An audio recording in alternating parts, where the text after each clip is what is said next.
la segunda, embarazo prolongado. Vamos a transcurrir la clase entre la introducción, definiciones de epidemiología, fisiopatogenia, diagnóstico y manejo. Vamos a ver, en primer lugar, la amenaza de parto pretérmino. El parto pretérmino es un problema de salud pública, principal causa de mortalidad y morbilidad neonatal a corto y a largo plazo. ¿Por qué? Porque tiene un síndrome de dificultad respiratoria, enterocolitis necrotizante, hemorragia intraventricular, ductus arterioso persistente, retinopatía, parálisis, retraso madurativo y menor rendimiento escolar si es que sigue hacia adelante, ¿no? Entonces es un problema de salud pública por las múltiples patologías que pueden quedar en ese bebé y lo peor de todo podría ser el final, que sería una muerte, ¿no?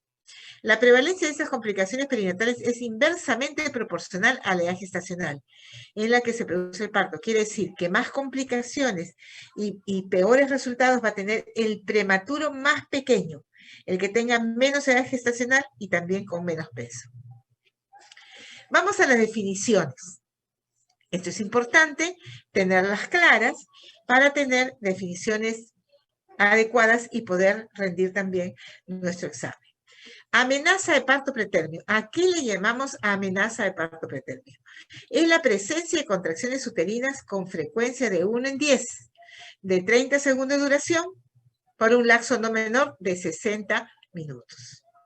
Borramiento cervical del 50% menos, dilatación igual o menor a 3, y entre las 22 y 36.6 semanas de gestación.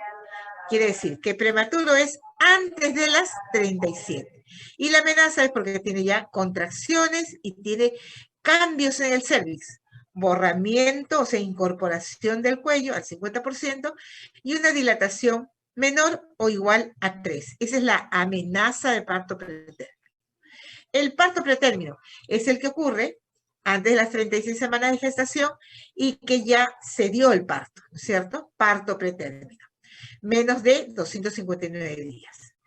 ¿Y a qué le llamamos el trabajo de parto pretérmino? En la presencia ya de la dinámica uterina que origina modificaciones del cuello en más del 50 y en más de 3 centímetros de dilatación. ¿Se acuerdan?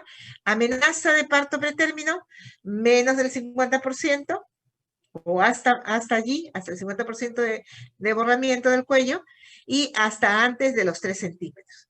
Cuando estamos más de 3 centímetros y el cuello se sigue borrando y es más de 50, ya estamos en pleno trabajo pretérmino. Y la definición clara de parto pretérmino antes de las 37 semanas. Bien, esas son las definiciones. En cuanto a función de la edad gestacional en el momento del parto, ¿qué definiciones tenemos? Prematuro extremo, fíjense chicos, prematuro extremo. Recién nacido prematuro cuyo parto se produce antes de las 28 semanas y representa el 5% de los partos pretérminos, ¿sí? Antes de las 28 semanas y representa el 5%. Prematuro grave, el que nace entre las 28 y 31, el 15% de los partos pretérminos. Prematuro moderado, de 32 a 33, ya está mejor, es más grandecito, es el 20%. Y prematuro leve, entre 34 y 36. Hay que acordarnos que este prematuro leve va a tener mejores condiciones, porque a las 34 semanas, acuérdense esa fecha, 34 semanas, la maduración pulmonar está ya consolidándose. ¿Sí? Está alcanzando toda su maduración pulmonar. Entonces, es mejor tener un prematuro leve que un prematuro extremo, que es menos de 28 semanas. Muy bien. En epidemiología, ¿cuál es la principal causa de la mortalidad perinatal?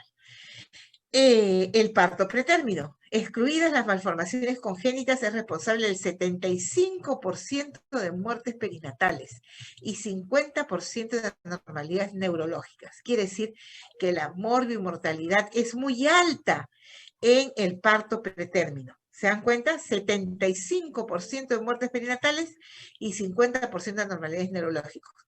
Se muere, la mayoría de los bebitos recién nacidos que se mueren son por prematuridad. La frecuencia en el mundo es constante, es del 5 al 10%, y del total de los partos pretérminos, 70% es espontáneo. De ese 70%, 45% pueden ser prematuros, partos puros prematuros, y 25 asociados a ruptura prematura de membranas. O sea, el 45 no tiene ruptura y el 25 sí. Y 30% puede ser por diatogenia también, ¿no? ¿Qué influye? ¿Qué factores influyen? Obstétricos. Esto es importante para la historia clínica. Fíjense, obstétricos. Historia de parto pretérmino previo. Importantísimo. Importantísimo saber si tuvo antes parto pretérmino previo. Si lo tuvo, ojo ahí, factor de riesgo para este embarazo. Antecedente de aborto en segundo trimestre de la gestación. Embarazo múltiple. Todo lo que pueda distender más la cavidad uterina. Alteraciones vasculares, como la hipertensión. La sobreextensión uterina, si es embarazo múltiple y si también tiene gestación con miomas. Y en alteraciones vasculares tenemos a la cabeza la hipertensión arterial o la hipertensión inducida al embarazo. En cuanto a maternos, cirugía cervical, conización, ¿no? Hacemos conizaciones porque puede haber un carcinoma in situ. Lo mismo, el DIEX es estas cirugías del cuello con electrofulguración, con una asa de electrocauterio. Anomalía uterina congénita, que haga que la cavidad uterina sea más chiquita, entonces el bebé no va a poder desarrollar más y va a tratar de salir antes. Dilatación cervical por legrados uterinos previos, antecedente cesárea anterior en dilatación completa prolongada, y en edades, en extremos también. Vemos amenazas de parto pretérmino mucho en adolescentes, pero también aparecen en las pacientes que tienen mayor de 40 años. En sociodemográficos, ¿qué factores hay? Hábitos como ¿cuál? Tabaquismo, el bajo peso materno, pregestacional, un IMC menor de 19 también es una afectación. Periodo intergenésico corto, por eso es que tenemos que hacer que las pacientes planifiquen, porque puede ocurrir estos problemas obstétricos que determinan un parto pretérmino y de allí una morbilidad o mortalidad muy alta. Planificar que sean más de los 2 años. Entonces, cuando es corto, hay problemas. Raza afroamericana y afrocaribeña también se dice que está dentro de los factores sociodemográficos. Y también algo importante en este tiempo, por ejemplo, de pandemia, ¿no? En tiempo de caos, de estrés, de problemas familiares o de problemas psicológicos, el estrés materno y por ende la pobreza que nos trae el mismo estrés y hace un círculo vicioso, ¿no? Además que la pobreza también involucra que la gestante no pueda tener una alimentación adecuada, para lo cual pueda tener pues todos sus órganos en mejor estado. Otros mecanismos, importantísimo, la infección intraamniótica, infecciones extrauterinas, senescencia celular, o sea, cuando ya se envejece la placenta antes de tiempo, y disminución de la acción de la progesterona, propio de cada útero en sí, ¿no? Cuando se tiene un embarazo en gestaciones con edades muy tempranas, o sea, en adolescentes menores de 15 años, se ha visto que hay una alteración de la placentación. Y allí entra ahí esta teoría, ¿no? En la disminución de la acción de la progesterona. Entonces, ¿qué factores de riesgo pueden intervenir en la causalidad de la amenaza de parto pretérmino o el parto pretérmino? Son factores obstétricos, maternos, sociodemográficos y otros mecanismos como a la cabeza las infecciones intraamnióticas o infecciones extrauterinas, como son las vulvovaginitis, las infecciones urinarias. No se olviden, ¿ya?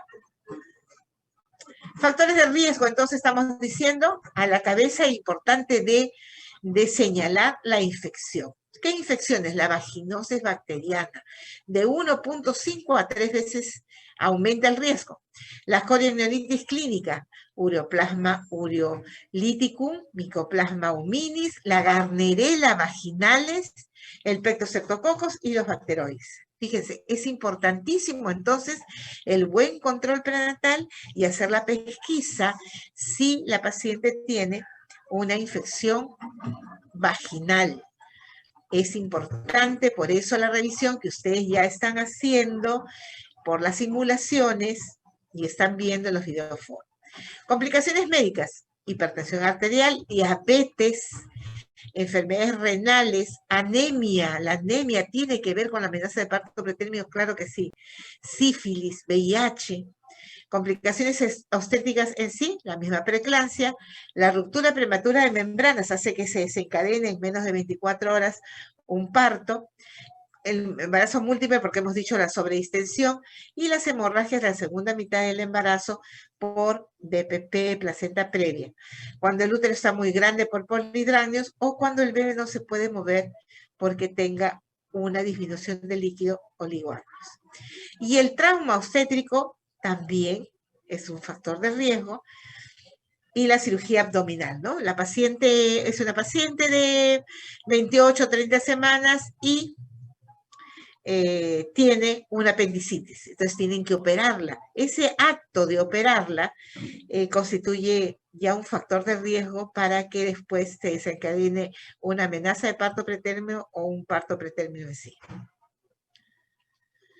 Entonces, en la fisiopatogenia intervienen varios factores, ¿no? Es multifactorial. La activación del eje hipotálamo hipoficiario, hay una isquemia uteroplacentaria, hay una inflamación, hay una hemorragia de la vesícula, hay una sobredistensión uterina. Todo incide sobre la vesícula y las membranas. Y se desencadena el aumento de proteasas y de los uterotónicos. Entonces, esto hace que haya disfunción cervical, igual que los uterotónicos, hace contracciones uterinas y se activa toda la cascada del inicio de trabajo del parto. Entonces, factores neuroendocrinos, factores miometriales, factores fetales también del mismo bebé y factores cervicales, ¿no? El diagnóstico, como bien están viendo ustedes al inicio, que estamos hablando de los factores de riesgo que son importantes y determinar la edad gestacional, aquí la vedette va a ser la historia clínica. Antecedentes y factores de riesgo en amenaza de parto pretérmino. Ese es el diagnóstico que yo quiero que ustedes sepan. El diagnóstico clínico es importantísimo en esta entidad. Entonces hay que determinar si solo es parto pretérmino, amenaza de parto pretérmino, o está en parto pretérmino y si tiene una ruptura de membranas o no. Y después están los exámenes y las pruebas de bienestar fetal. A la cabeza la ecografía para poder determinar la edad gestacional. Y acá tenemos los exámenes auxiliares. Laboratorio, todo lo que ya hemos aprendido, siempre vamos a tener que tener a una paciente con cualquier morbilidad y voy a tener que pedir hemograma, grupo y factor, examen de orina, urocultivo, examen de secreción vaginal, cultivo endocervical. No se olviden, por favor. Fibronectina fetal, también su presencia en valores mayores del 50% en la secreción cervical, incrementa el riesgo de parto pretérmino y su valor predictivo negativo es tranquilizador en un periodo de 15 días. Fibronectina fetal. Estrella en la saliva también se puede pedir, tiene un incremento importante de 3 a 4 semanas antes del parto, tanto pretérmino como a término. La ecografía, hemos dicho, parto pretérmino tiene menos de 37 semanas. ¿Cuántas semanas realmente tiene? Tenemos la fecha de última regla y tenemos lo otro, es la ecografía. Y la ecografía aquí cobra una importancia crucial. Esta importancia es que la ecografía puede medir la longitud, el tamaño del cérvix y nos puede dar, según esa medida, si está cercano a hacer un parto pretérmino, si es inminente ya el parto, o si podemos todavía recuperar esa condición de la amenaza de parto pretérmino. Entonces es un predictor, predicción de parto prematuro espontáneo. El acortamiento del cérvix es uno de los primeros pasos que conducen al trabajo de parto. Y medirlo va a ser importantísimo. Es estable entre las 14 y 28. Luego de esta edad, la disminución gradual es normal. Condiciones: tiene que ser vejiga vacía para poder hacer esa ecografía y medir el cuello. El orificio cervical interno y externo deben ser visibles. El labio anterior y posterior deben tener el mismo grosor. sin parto pretérmino previo se realiza entre las 18 y 24. Si la señora ha tenido parto pretérmino previo entre las 14 y 16. Y yo le puedo decir a la paciente, según esa ecografía, señora, esté tranquila, que su cervix está cerrado y tiene muy pocas posibilidades que tenga de nuevo un parto pretérmino. Entonces, la ecografía aquí es crucial. ¿Qué es la ecografía? La longitud cervical, ¿ya? Menor de 2 centímetros sin parto prematuro previo y mayor, menor o igual a 2.5 con parto prematuro previo. Entonces seguimos, es un predictor del parto espontáneo, recalcamos que es de 14 a 28 semanas, luego su disminución de longitud en forma gradual y tiene que ver pues con las edades gestacionales, ¿no? Acá está la ecografía.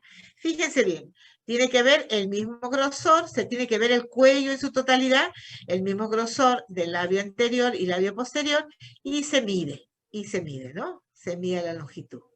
Acá está. Fíjense, acá está la cabecita, esta es la T que se mide de aquí a acá. Cuando ya hay una imagen como una Y, ya se está abriendo el orificio cervical. Fíjense, ya es una B, ya está casi abierto.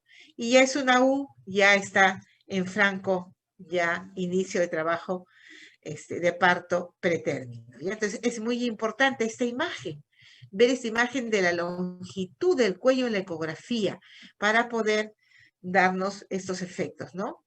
La T, que es cuando está cerrado, Y, que está iniciando, la B, que ya está casi inminente, y la U, que ya está casi dilatada.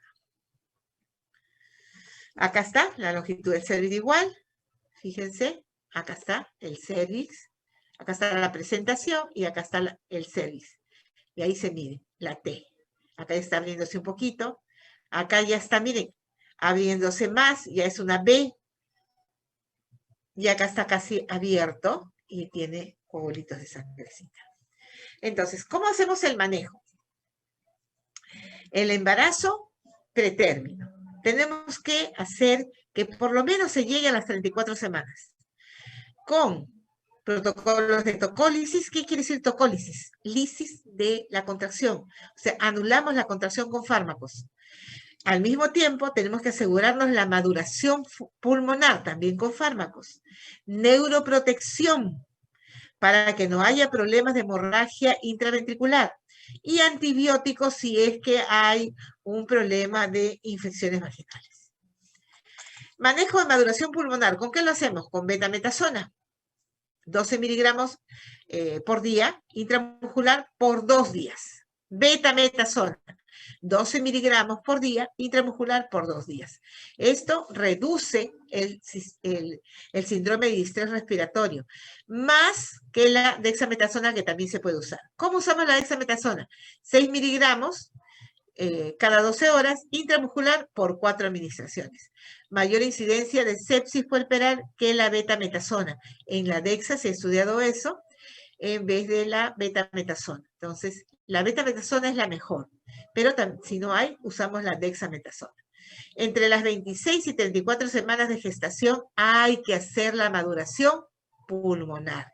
Entre las 26 y 34 semanas, inclusive, hay protocolos que dicen hasta las 36, porque no todos los bebés maduran el pulmón de igual forma y hay síndrome de distrés respiratorio hasta las 36.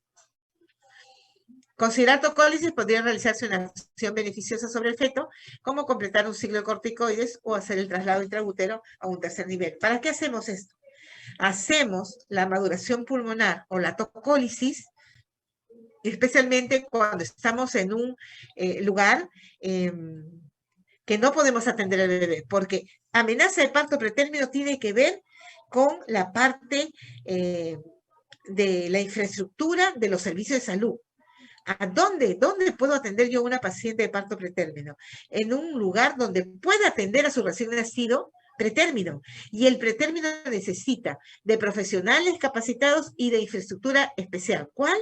Las incubadoras y los ventiladores. Entonces, para yo poder trasladar a un paciente, entonces le hago tocólisis para poder llegar hasta el tercer nivel. Es preferible el uso de atosiban y nifedipino ya que tienen menos efectos. Atosiban y nifedipino también se puede usar como tocólisis. Nosotros tenemos nifedipino aquí en el país para poder usarlo en forma bioral. El nifedipino damos y se anulan las contracciones. También usamos AINES, indometacina, probablemente eficaz. En estudios de Croca de 2005, seguro para la madre, un poquito inseguro para el feto, porque tiene que ver con el cierre precoz del ductus arterioso. Entonces, hay que saber cuándo usarlo, ¿sí? En menores de 32 hasta ahí nada más. Betamiméticos, menor parto pretérmino y menor mortalidad perinatal, pero mayor riesgo materno con los betamiméticos, ritrodina y suplina. Y también podemos usar como tocólisis al sulfato de magnesio, que también tiene sus efectos secundarios, pero produce neuroprotección. Entonces, para el manejo de parto pretérmino en cuanto a tocólisis, podemos usar el nifedipino, el AINES, los AINES, los betamiméticos y sulfato de magnesio. Atosiban, actualmente ya hay en el Perú, y el atosiban es una modificación clínica de la oxitocina. No lo tenemos en el Ministerio de Salud, pero sí en el seguro. Inhibe la acción de dicha hormona a nivel del útero, porque la inhibe a la oxitocina, y eso va a causar que la fibra muscular esté sin contracción. Es un inhibidor de las contracciones, menos efectos secundarios y considerado actualmente con igual opción que el nifedipino, que es el que tenemos. Y el nifedipino es el que más usamos y es el más revisado por los estudios multicéntricos de Cochrane, que es el mejor, una de las primeras opciones que tenemos es el nifedipino. Esto ya evidenciado científicamente, ¿no? Entonces, ¿cómo usamos el nifedipino? En nifedipino usamos 10 miligramos vía oral cada 20 minutos por 3 dosis. Eso es lo que vamos a usar de inicio, de arranque. 10 miligramos vía oral cada 20 minutos por 3 dosis. Y esperamos a ver qué pasa. ¿Ya, chicos? Entonces, el manejo de la tocólisis tiene que ver con retardar el parto al menos 48 horas para que pueda llegar a la institución del nivel adecuado para manejar al recién nacido y para trasladar así de las mejores condiciones al paciente. El manejo de mantenimiento, un poco controversial, porque debería ser, muchos dicen que la tocólisis solo debería ser para eso, retardar 48 horas y trasladar al paciente al lugar donde se va a atender. Entonces, de allí hay que poner tratamiento, mantenimiento, algunos dicen que eso es controversial. Progesterona, la progesterona para tratamiento de mantenimiento, como para la amenaza de parto pretérmino, ahora más usada que antes, la progesterona micronizada, porque tiene buenos efectos clínicos sin muchos efectos colaterales. Y el mantenimiento con nifedipino también es un poco controversial, pero también se usa. Usamos 10 miligramos, ahora ya no cada 20 minutos, sino usamos 10 miligramos cada 6 u 8 horas. No se recomienda la tocólisis de mantenimiento una vez controlada la amenaza de parto pretérmino, es lo que dice la recomendación. El manejo de los antibióticos para el estreptococo beta-hemolítico.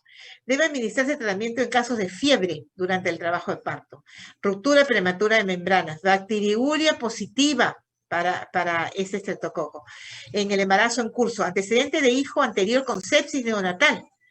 Se interrumpe el tratamiento siempre y cuando el parto no sea inminente. Y esquemas de penicilina benzatínica o penicilinas o clindamicina, ¿no? Entonces, eso es lo que se usa para los casos de estreptococo.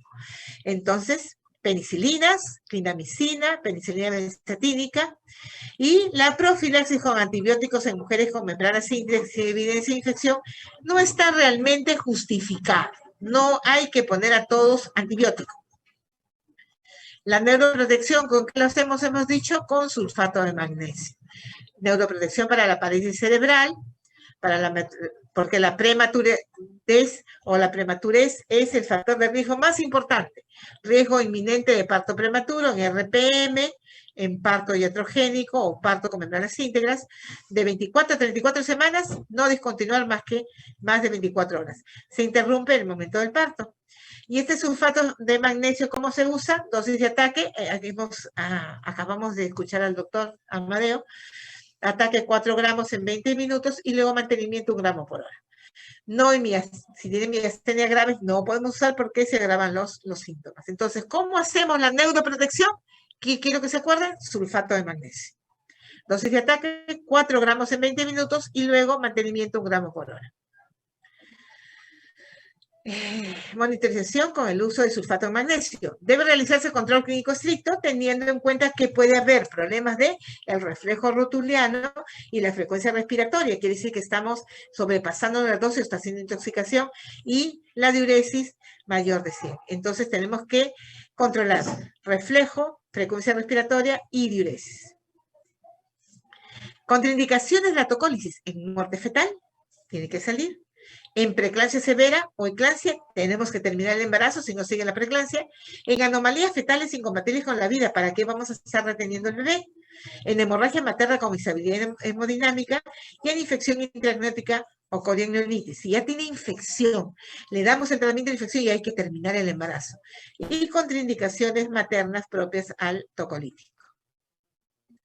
En preventivos, el diagnóstico de tratamiento de la bacteriuria asintomática, ser clase cervical, dejar de fumar porque es uno de los factores de riesgo. ¿Se acuerdan que hemos dicho tabaquismo? Dejar drogas, reducir el estrés, intervención nutricional y adecuado control prenatal. Especialmente, ya sabemos, ya hemos aprendido en el primer trimestre. Muy bien, eso es lo que les quería contar sobre amenaza de parto pretérmino. Y ahora nos vamos a ver